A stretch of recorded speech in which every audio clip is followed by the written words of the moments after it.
The Dominion had ruled the galaxy for 11,000 years.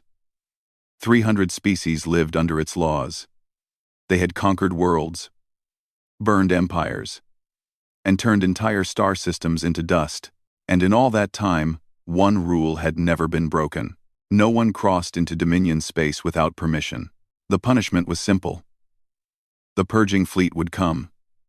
They would destroy every ship. Then they would find the homeworld of the intruders and turn it into ash. This had happened many times. The Dominion kept records of every species they had erased. It was a long list. So when the sensors detected 5 small ships entering Sector 77 null, the archivists thought it was a mistake. Perhaps some primitive species had wandered into the wrong part of space. Perhaps their navigation systems had failed. It happened sometimes. The universe was large, and not everyone had good maps. High Speaker Voreth was given the task of dealing with the intruders. He was old, even by Dominion standards. His scales had turned from bright blue to deep gray over the centuries. He had commanded the purging fleet for longer than most species had existed. He had watched 17 civilizations burn. He knew exactly how this would end. His warship, the Eternal Silence, dropped out of faster-than-light travel directly in front of the alien fleet. It was a mountain of metal and weapons, 10 kilometers long. Its hull was covered with the symbols of every species it had destroyed. Voreth liked to keep trophies. The alien ships were tiny in comparison. They were made of simple metal and ceramic. Their engines burned chemical fuel, leaving trails of fire behind them. Voreth had not seen such primitive technology in thousands of years. He almost felt sorry for them. Almost. He opened a communication channel and prepared to deliver the standard warning. He would give them one chance to explain themselves. Then, regardless of their answer, he would destroy them. It was tradition. But before he could speak, a voice came through the channel. It was calm and clear, and spoke in a language his translators could understand. "This is Captain Elena Vance of the United Earth ship Meridian. We come in peace. Sorry if we crossed into restricted territory. Our star charts are pretty old. How can we help you?" Voreth did not respond immediately. He had been doing this for a very long time. He had heard begging. He had heard threats. He had heard prayers to gods that did not exist. He had heard screaming and crying and desperate bargaining. He had never heard someone sound so relaxed. He studied the alien on his view screen. She was small and soft, with no scales or armor or claws. Her skin was a strange pinkish color. Her eyes were calm. She was smiling slightly, as if she had just run into a neighbor while walking down a street. "You have entered Dominion space without authorization," Voreth said. His voice was cold and heavy. "This is punishable by death. Your species will be erased. Your homeworld will burn. Do you understand?" "Understand?" There was a pause. He expected fear now. He expected the smile to disappear. Captain Vance nodded slowly. "I understand that's your policy, yes. But I'm hoping we can talk about it. We didn't mean to cause any trouble. We're just explorers. We've been traveling for about 6 years now, looking for other intelligent life. You're actually the first we've found." She paused. "Well, the first that's talked back to us, anyway." Voreth felt something he had not felt in centuries. Confusion. "You do not fear death?" he asked. "Of course I do," Vance said. "But being afraid doesn't really help, does it? I'd rather have a conversation. Maybe we can work something out." Voreth turned to his second-in-command, a younger warrior named Thesic. "What do we know about this species?" Thesic checked the records. His face showed confusion as well. "Nothing, High Speaker. They are not in our databases. No tribute history. No previous contact. No supplication requests. They call themselves humans. Their homeworld is called Earth. It is very far from here. How did they travel so far with such primitive ships? Unknown. Their technology should not be capable of reaching this sector." Voreth looked back at the view screen. Captain Vance was still waiting patiently. She had crossed her arms, but not in a defensive way. She looked like someone waiting for a friend to finish a long story. Captain Vance, Vorith said, do you understand what I am? Do you know how many species I have destroyed? I can guess, she said. Your ship has a lot of markings on it. I'm assuming those aren't for decoration. They are not. Each symbol represents a civilization that no longer exists. Because of me. Vance looked at the symbols on the hull. Her expression did not change. That's a lot of death, she said quietly. I'm sorry you had to carry that. Vorith's claws tightened on his command chair. This was wrong. Everything about this was wrong. She should be afraid. She should be begging. She should be trying to run. Instead, she was expressing sympathy. For him, you are strange creatures, he said finally. We get that a lot, Vance replied. Look, I know you have rules. I know we broke them, but we didn't know they existed. We're not here to fight or conquer or cause problems. We're just curious. We wanted to know if we were alone in the universe. She paused. Turns out we're not. That's actually pretty exciting for us. Vorith made a decision. It was not the decision he was supposed to make. The rules were clear. The punishment was clear. But something about these humans made him hesitate. I am going to contact the Conclave, he said. They are the ruling council of the Dominion. They will decide what to do with you. That sounds reasonable, Vance said. Thank you. Do not thank me yet. The Conclave may still order your destruction. Maybe, but at least we'll have a chance to talk first. That's all anyone can really ask for.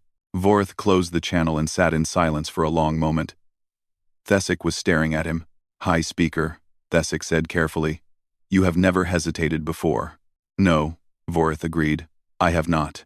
What is different about these humans? Vorith did not answer immediately. He watched the small ships floating peacefully in front of his massive warship. They had not raised shields. They had not charged weapons. They were simply waiting. I do not know, he said finally, but I intend to find out. He sent a message to the Conclave. For the first time in 3,000 years, he requested guidance instead of simply reporting a successful purge. The Dominion was about to meet humanity properly. Nothing would be the same again. The conclave of speakers met in a chamber that had existed for 9,000 years. The walls were made of crystal that sang when touched. The ceiling showed the stars of the Dominion. Millions of lights representing millions of worlds. 12 ancient beings sat in a circle, each one representing a different founding species of the Dominion. They had gathered to discuss the humans. High Archon Salith was the oldest among them. His body was mostly machine now, his original flesh having failed centuries ago. Only his eyes remained organic. And they were tired. He had seen empires rise and fall. He had watched stars die. He had grown bored of most things. But the reports about the humans interested him. High Speaker Vorith recommends caution, said one of the council members. He believes these creatures are unusual. Vorith has destroyed 17 species, another member replied. He has never recommended caution before. This alone is significant. Automamo caution. Salith raised a metallic hand for silence. We need more information. I propose we send an observer to study these humans. Someone patient. Someone who will not be influenced by fear or anger, the council agreed. They chose Ambassador Kethri of the Yolvan Collective. Kethri was a good choice. The Yolvan were a peaceful species. They lived for thousands of years. They valued knowledge above all else. Kethri herself had spent centuries studying other civilizations. She had written books about the psychology of 100 different species. She traveled to the human fleet and requested permission to stay aboard their flagship. Captain Vance agreed immediately. Happy to have you, Vance said. Fair warning though, we're not very exciting. Mostly we just fly around and look at things. Kethri spent 3 months with the humans. She observed everything. She took notes constantly. And with each passing day, she became more confused. The humans were strange in ways she had never encountered before. She learned that they lived very short lives. The oldest human on the ship was only 62 years old. To Kethri, who was over 4,000, this was almost impossible to understand. 60 years was nothing. It was a blink. It was barely enough time to learn how to think properly. And yet the humans did not seem sad about this. They did not spend their days in despair, mourning the time they would never have. Instead, they laughed. They told jokes. They played games with each other. They formed deep friendships and fell in love, even knowing that everything would end. One evening, HFY sat with Captain Vance in the ship's small garden. It was a room filled with plants from Earth, kept alive under artificial lights. Vance came here often to relax. "May I ask you a personal question?" HFY said. "Sure. Do you fear death?" Vance was quiet for a moment. She was looking at a small red flower, touching its petals gently. "Yes," she said finally. "Of course I do. Everyone does." "Then how do you remain so calm? You know you will die. You know everyone you love will die. How do you not collapse under the weight of that knowledge?" Vance smiled slightly. "I guess because fear isn't a stop sign. It's just weather." HFY did not understand. "What do you mean?" "I mean, fear is just a feeling. It comes and goes. It doesn't have to control what you do. When it rains, you don't stop living. You just grab an umbrella and keep walking." She shrugged. "Death is coming for all of us. That's true. But it's not here yet. And until it arrives, I've got things to do." HFY thought about this for a long time. The Yolvans spent centuries meditating on mortality. Many of them became paralyzed by the concept of entropy, unable to act because they knew that everything eventually ended. They called it the Great Stillness, but the humans had found a different answer. They simply kept moving. She wrote in her report, "They know they are mortal. They know their lives are brief.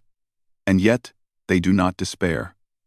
They have somehow made peace with the temporary nature of existence. I do not fully understand how, but I find myself admiring them." She learned other things as well. The humans were teaching her to play a game called poker. It involved cards and betting and trying to hide your true feelings. HFY was not good at it. The humans kept winning her ration credits. She suspected they were cheating, but she could not prove it. When she accused them, they just laughed and invited her to play again. After 3 months, HFY returned to the conclave with her findings. "They are not a threat," she told the council. "They are explorers and scientists. They want to learn. They want to make friends. They are primitive by our standards, but they are not stupid. And they have a psychological resilience that I have never seen in any species." The council debated for weeks. Some wanted to destroy the humans anyway, just to be safe. Some wanted to ignore them and hope they went away. Some were curious and wanted to learn more. Finally, High Archon Salith spoke. "There is one way to know if these humans are truly different," he said. "Let them travel to the Maw of Keleth. Let them face the galaxy's wrath. If they survive with their minds intact, we will discuss their petition for membership. If they do not..." The council agreed. The decision was sent to Captain Vance. The Maw of Keleth was the most dangerous place in the known galaxy. It was a wound in space itself, created by a war between godlike beings thousands of years ago. Ships that entered it rarely returned. Those that did carried crews that had gone completely mad. They spoke of impossible things. They saw nightmares that never ended. Some of them tore out their own eyes to stop the visions. No species had ever passed through the Maw unchanged. When Captain Vance received the message, she called her senior officers together. "They want us to fly into something called the Maw of Keleth," she said. "Apparently it's some kind of cosmic horror zone. Bad things happen there. Most people don't come back sane." Her first officer, Commander Park, raised an eyebrow. "And they want us to do this? Why? It's a test. If we survive, they'll talk to us. If we don't, well, problem solved from their perspective." "Sounds fair," said Chief Engineer Tanaka sarcastically. Vance looked around the table. "I'm not going to order anyone to do this. It's strictly volunteer." There was silence for a moment. Then Commander Park laughed. "Captain, with respect, we didn't travel for 6 years just to turn around now." "I'm in." One by one, the others agreed. Navigation Officer Chen, Engineer Tanaka, Dr. Williams, Security Chief Okonkwo. All of them. Vance nodded slowly. All right then. Let's go see what all the fuss is about. The Meridian set course for the Maw of Keleth. The conclave watched from a distance, expecting to witness another tragedy. They had no idea what was coming. The Maw of Keleth did not look dangerous at first.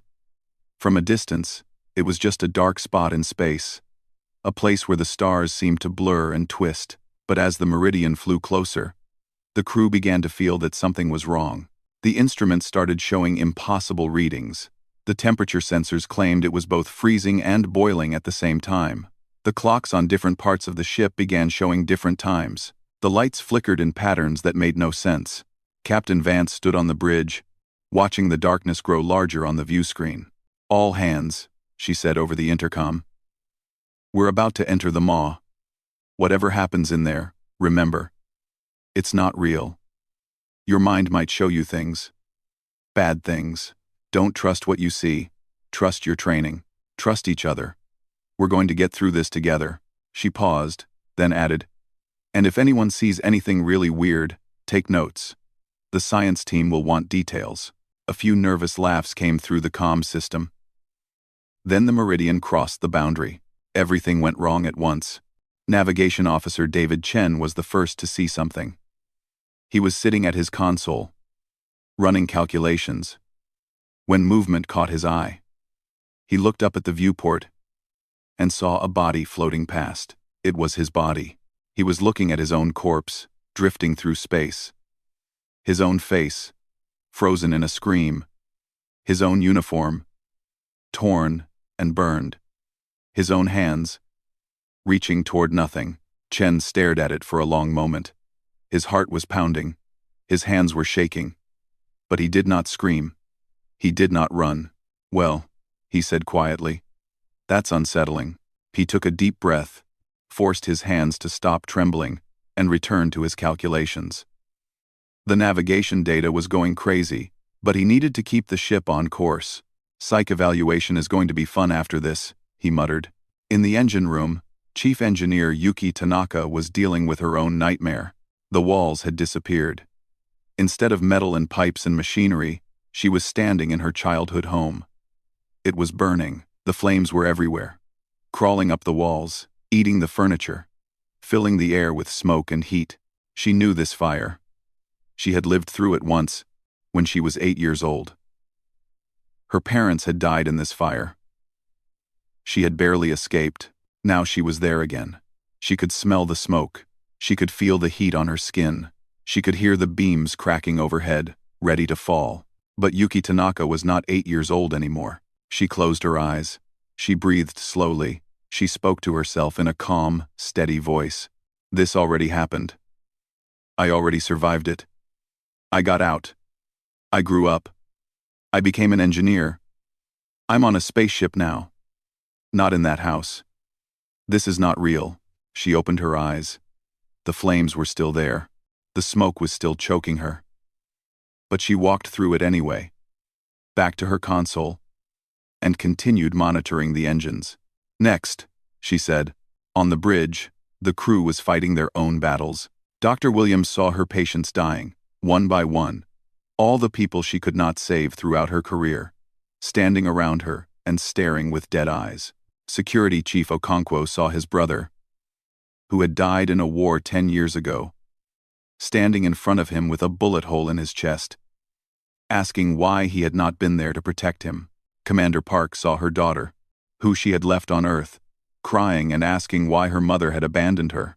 Each of them faced their worst memories, their deepest fears, their most painful regrets.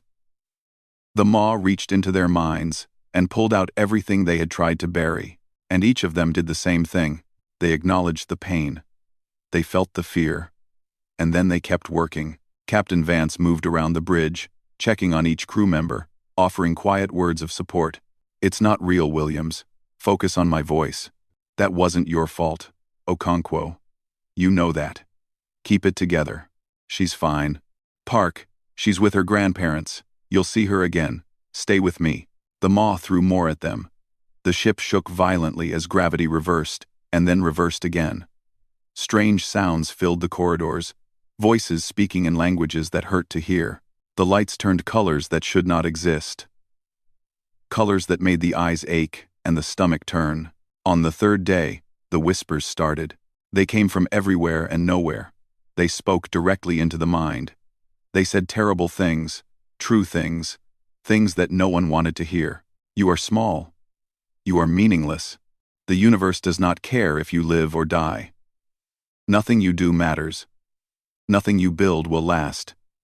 You are dust, and you will return to dust. And no one will remember your name. The crew heard these whispers constantly for 4 days straight. On the 7th day, something looked at them. A crack appeared in space itself, right in front of the ship. Through the crack, something peered out. It had no shape that made sense. It was too big and too small at the same time. It had too many eyes or not enough. Looking at it hurt in ways that had nothing to do with the body. The thing was old. Older than the Dominion. Older than the stars. It had existed before existence, and it would continue after everything ended. It was aware. It was curious, and it was looking directly at Captain Elena Vance. She felt its attention like a weight on her soul. She felt it trying to reach into her mind, to take everything she was and pull it apart. Piece by piece. Vance stood up from her chair. She looked directly into the crack, into the thing behind it. "Not today," she said. Her voice was quiet but firm. "We're busy." The thing stared at her. She stared back. For a long moment, nothing moved. The bridge was silent. The crew held their breath. Then the crack closed. The thing was gone. Vance sat back down. Her hands were shaking, but her face was calm. "Navigation, how much longer until we're through?" Chen checked his console. "2 more days, Captain, if the readings are correct." Which they probably aren't. "Rum day. Best guess?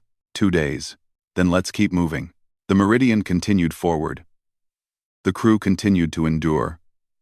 They saw more impossible things. They heard more terrible whispers.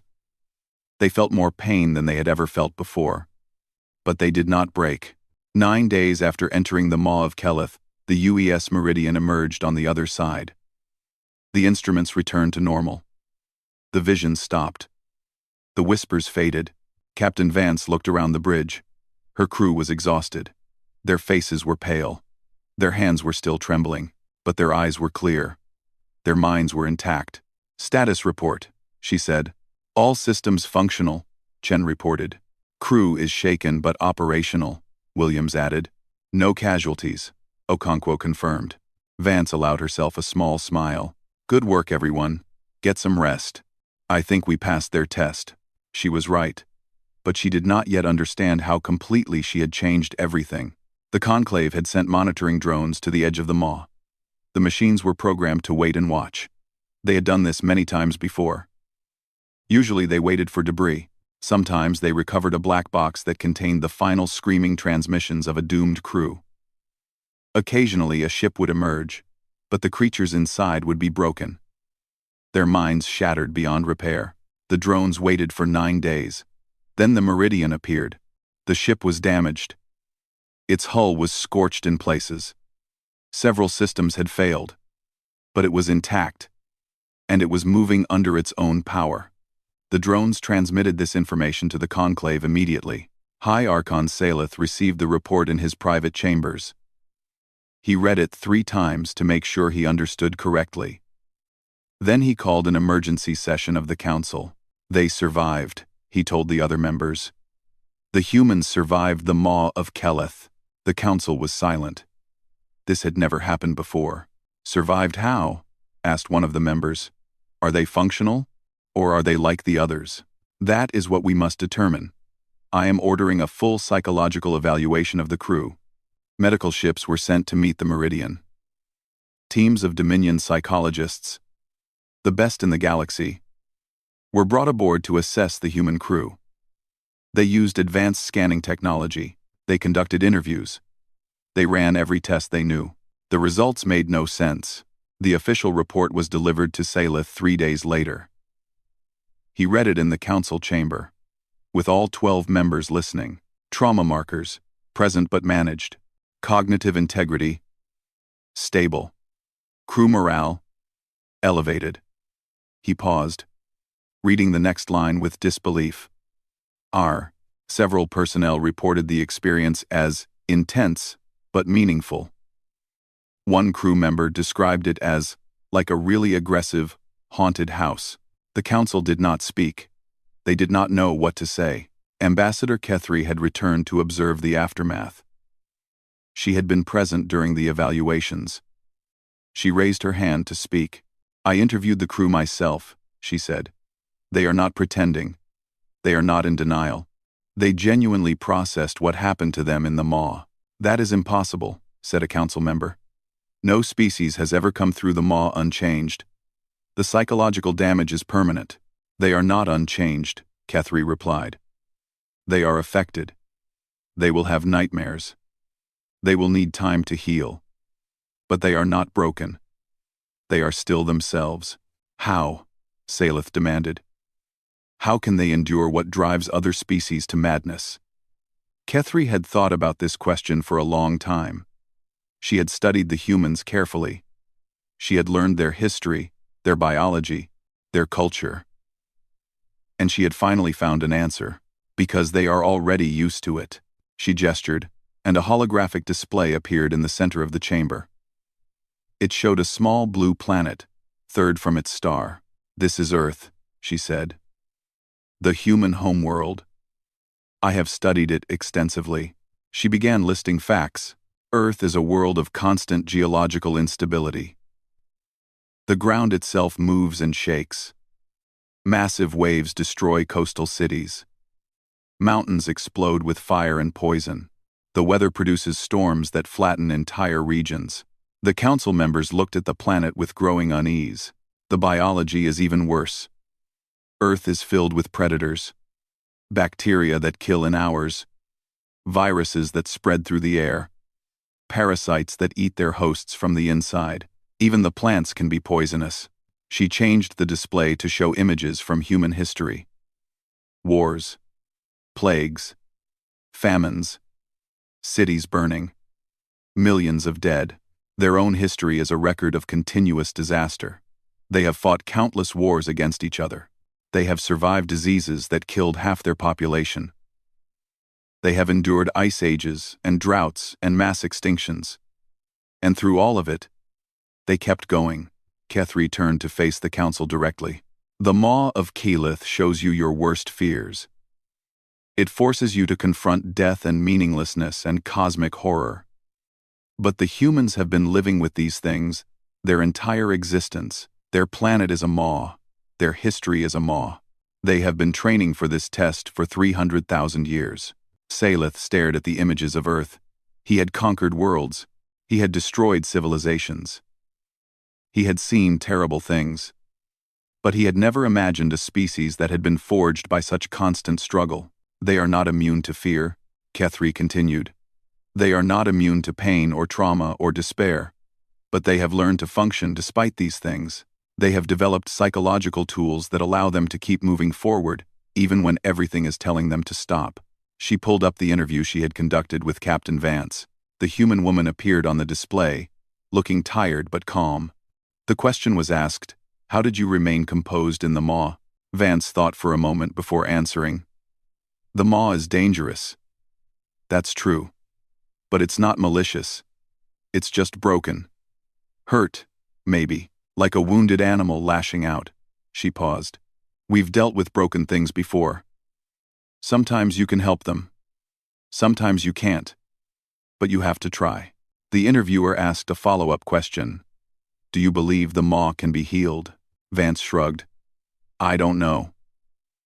But if you gave us a few years, some funding, and access to your best physicists, I think we could figure it out." The recording ended. The council sat in stunned silence. They had sent the humans to the maw, expecting them to be destroyed or driven mad. Instead, the humans had looked at the greatest horror in the galaxy and wondered if they could fix it. High Archon Salith felt something he had not felt in centuries. It took him a moment to recognize the emotion. Hope. Ambassador Kethri, he said slowly. In your professional opinion, what are these humans capable of? Kethri considered the question carefully. I believe, she said, that they are capable of almost anything. Not because they are strong or advanced or intelligent, though they are all of these things in their own way, but because they simply do not stop. They face problems and they try to solve them. They face obstacles and they try to overcome them. They face death and they try to live anyway. She paused. They do not fear the dark. They bring flashlights. The council began to discuss what to do next. For the first time in thousands of years, they were not discussing how to destroy a new species or how to reject their petition. They were discussing whether to let the humans in. The vote would come soon, and it would change everything. The vote was held in the great chamber where the conclave had met for 9,000 years. All 12 council members were present. Representatives from 100 different species watched from the galleries above. This was history, and everyone knew it. The question was simple. Should humanity be granted provisional membership in the Dominion? High Archon Salith called for the vote. One by one, the council members gave their answer. Yes, yes, yes, yes, yes, yes, yes, yes, yes, yes, yes. Unanimous. For the first time in 3,000 years, the conclave had agreed completely on something. There was no debate, no argument, no political maneuvering. They had all seen the same evidence. They had all reached the same conclusion. The humans were something new. And the Dominion wanted them. Captain Elena Vance was invited to address the council. She stood in the center of the great chamber, a small figure surrounded by ancient beings and advanced technology. She looked around at the faces watching her. Some were curious, some were still suspicious, many were simply confused. She took a breath and spoke. Thank you for this opportunity. I know we're not what you expected. We're not ancient or powerful or wise. We make mistakes all the time. Our history is full of terrible things we've done to each other and to our world. She paused. But we're trying to be better. That's all we can really offer. We're trying. High Archon Salith leaned forward. Captain Vance, your species has impressed us in ways we did not anticipate. Your survival of the Maw of Keleth has raised many questions. I would like to ask you one more. Of course, how do your people remain so calm in the face of destruction? We have watched you. You do not panic. You do not freeze. You do not collapse into despair. Even when facing the impossible, you simply continue forward. How is this possible? Vance was quiet for a moment. She seemed to be thinking carefully about her answer. Where I come from, she said finally. We have a saying. This too shall pass. She looked around the chamber at the ancient faces watching her. We know that nothing lasts forever. The good things end. The bad things end. The terrifying things end. Everything passes. This isn't a sad idea for us. It's actually kind of comforting. When things are terrible, we know they won't be terrible forever. When we're scared, we know the fear will fade eventually, so we don't waste time being paralyzed by it. We just handle what's in front of us. And then we handle the next thing. The sower. We handle the next thing. Salith processed this. Your species has been handling things for how long? About 300,000 years, give or take. And you have always been this way? Vance's smile was tired and knowing. No. We learned. The hard way. Over and over again, until it stuck. She glanced toward a viewport that showed the distant stars. The universe keeps throwing things at us. We keep getting back up. Eventually, it stops feeling like a crisis and starts feeling like Tuesday. There was murmuring in the galleries. Some of the older species understood what she meant. They had lived long enough to see the same cycles repeat. The same disasters come and go, but they had responded differently. They had become paralyzed by the patterns. They had withdrawn into themselves, afraid to act because they knew that everything eventually failed. The humans had faced the same truth and drawn a completely different conclusion. Everything ended, yes. but that meant everything new could begin. Ambassador Kethri spoke from her position in the gallery. I have spent much time with these humans. I have studied them carefully, and I have come to believe that they offer something the Dominion needs. What is that? Saleth asked. Motion. She descended to the chamber floor and stood beside Captain Vance. We are an ancient civilization. We have vast knowledge and great power. But we have become stuck.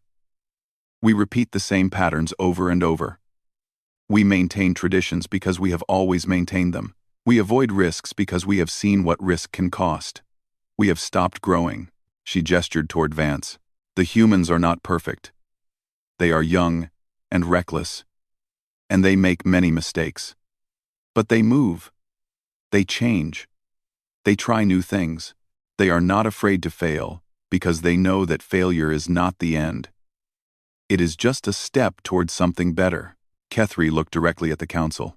I believe that if we welcome the humans into the Dominion, they will help us remember how to move forward. And I believe that we can help them avoid some of the mistakes we made in our own past. It would be a true partnership, beneficial to both sides.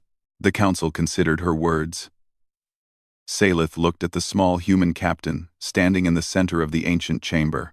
Captain Vance, he said, what do you want from us? Honestly? Just the chance to learn, to explore, to meet new people and see new things.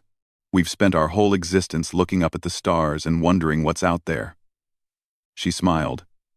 Now we finally get to find out. That's enough for us. That's more than enough. Saleth made a decision. He stood, his mechanical body humming with ancient power, and stepped down from his throne. He walked to where Vance stood and extended his hand in the human gesture of greeting that Kethri had taught him. Then welcome to the Dominion, Captain Vance. Welcome to humanity. She took his hand and shook it. Her grip was warm and firm and alive. Thank you. We'll try not to break anything. I suspect, Saleth said slowly, that you will break many things. But I also suspect that you will build new things in their place. And perhaps that is what we need. The ceremony concluded. Documents were signed. Communications were sent to Earth, announcing the good news. Humanity had taken its first steps into a larger universe. In the years that followed, historians would look back on this moment as a turning point. Not just for humanity, but for the entire galaxy. The Dominion had been stagnant for millennia, locked in old patterns, afraid of change. The humans brought chaos and energy, and an endless willingness to try. Not all of it was good. There were mistakes, there were conflicts, there were times when the ancient species wondered if they had made the right choice.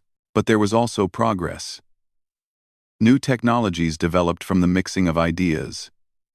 Old problems finally solved because someone was willing to approach them differently. A slow awakening throughout the galaxy, as other species began to remember what it felt like to hope. The Maw of Keleth was eventually stabilized, just as Vance had suggested. It took 40 years of work by human and Dominion scientists together. When it was done, the wound in space became a memorial, a reminder of what had been lost and what could be healed. Captain Elena Vance did not live to see it completed. She was old by human standards when she died, surrounded by friends and colleagues from a dozen different species. Her last words were typical of her people. That was one hell of a ride. I wonder what comes next. She was still curious, even at the end. The galaxy continued to turn. Stars were born and died. Civilizations rose and fell. Through it all, the humans kept doing what they had always done. They faced the darkness. They kept moving forward. And somehow, against all odds, they made things a little bit better than they found them. That was their gift to the universe. That was enough.